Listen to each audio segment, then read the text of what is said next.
do about mass unemployment. This is going to be a massive social challenge. I think ultimately we will have to have some kind of universal basic income. I don't think we're going to have a choice. I think it's going to be necessary. So it means that unemployed people will be paid across the globe. Yeah. Because there is no job, machine, robot is taking over. There will be fewer and fewer jobs that a robot cannot do better. Now, the output of goods and services will be extremely high. So with automation, almost everything will get very cheap. The harder challenge is how do people then have meaning?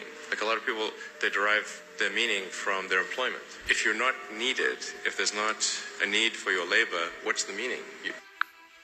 Holy smokes, you're not going to believe this, but... So Amazon workers went on strike, and Jeff Bezos said, check this out. He introduced Amazon worker robots. He said, you want more money, right? Well, it's only going to cost me $3 per robot to replace you. They're having their FAFO moment. He didn't stop there. Check this out. He said, two can play that game. Thanks for allowing me to test out my new technology, because soon I won't need you guys to work in the warehouse anymore. I'll replace you with something that doesn't take days off, that doesn't get sick, and doesn't ask for raises. So you can strike if you want, but you're being replaced. Check this out. The new technology was tested.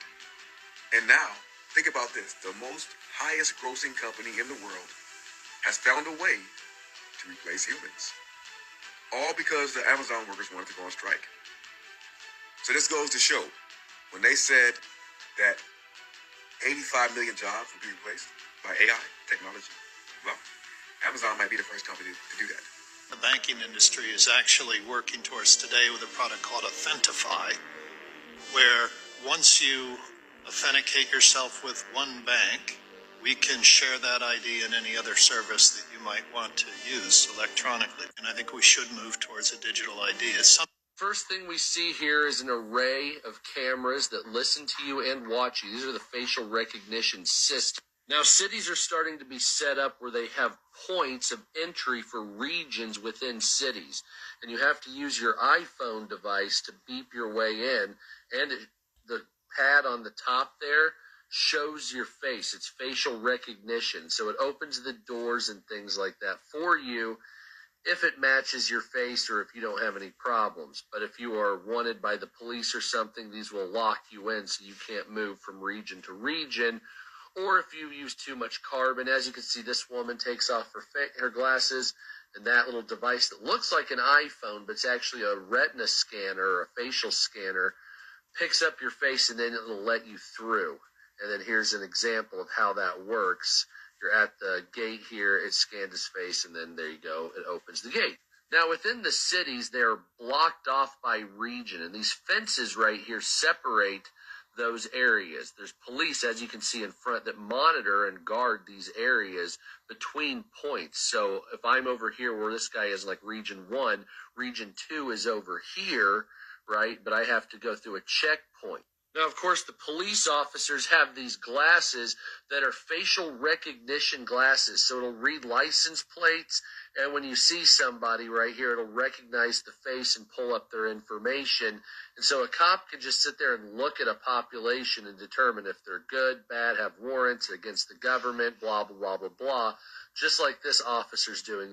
Now, of course, this is where a camera can identify you by your gait or by the way you walk. This determines how a person walks, and they can set up a profile based on the way you move and walk with your facial recognition, meaning you can be watched at all points. So this guy right here, I'll spare you the details, but basically what it is he's reading this, and he can't travel on high-speed rail because his credit score, his social credit score is so low. So what he had to do is volunteer and do a bunch of other shit to raise his social credit score. So he was going to take a trip that would take 3 hours on a high-speed rail, but because his social credit score was too low, he had to take a bus, which took 10 hours. But then coming up here, he donated and did charity work, and now he says at the end he can live like a real person. And then here's footage of the grocery store in Canada. They've put these cameras, these facial recognition cameras, in the grocery store to determine what you're buying and if it's good for the environment or not, as far as I can tell. That will change all aspects of life. The world is on the verge of technological change, often called the Fourth Industrial Revolution. that will change all aspects of life. The key resource for the change is advanced AI. A stark moment for this change came from the AI system AlphaGo, defeated the world champion in Go. For context, the possible moves in this game are roughly 10 to the 700 moves. Thus, the game cannot be won by memorization. It has to be won through creativity and strategy. For another example, deep learning has had massive impacts on research. For example, examining and predicting cell proteins give us perspective on how cells form and thus biology. AlphaFold, an AI system, was able to predict the folding of 10 million proteins, almost all known by humanity, in 10 to 20 seconds. Although the impacts on the economy have not yet been felt, the advent of self-driving cars will displace up to 30% of workers in the US, where all or some of their jobs focus on driving. There is, however, a dark side to this revolution in the form of warfare. Currently, the US and other countries are developing weapons that require no human control, including drone swarms, loitering munitions, and battlefield analytics. The US ran an experiment where an F-35 chose targets in a battle space based on the choices of an AI. The system was able to select the right and most important targets in seconds. Human targeters would take hours or days in selecting the right targets. One could predict a future in where all aspects of warfare are performed and executed by autonomous programs. In fact, one would have to in order to beat a competitor using these technologies. The fourth industrial revolution will improve human life beyond anything in human history, but the dark side of the revolution also poses existential risks beyond anything else in human history. It also forced all people. Revelation 13 verse 16 to 17. It also forced all people, great and small, rich and poor, free and slave, to receive a mark on their right hands or on their foreheads, so that they could not buy or sell unless they had the mark, which is the name of the beast or the number of its name.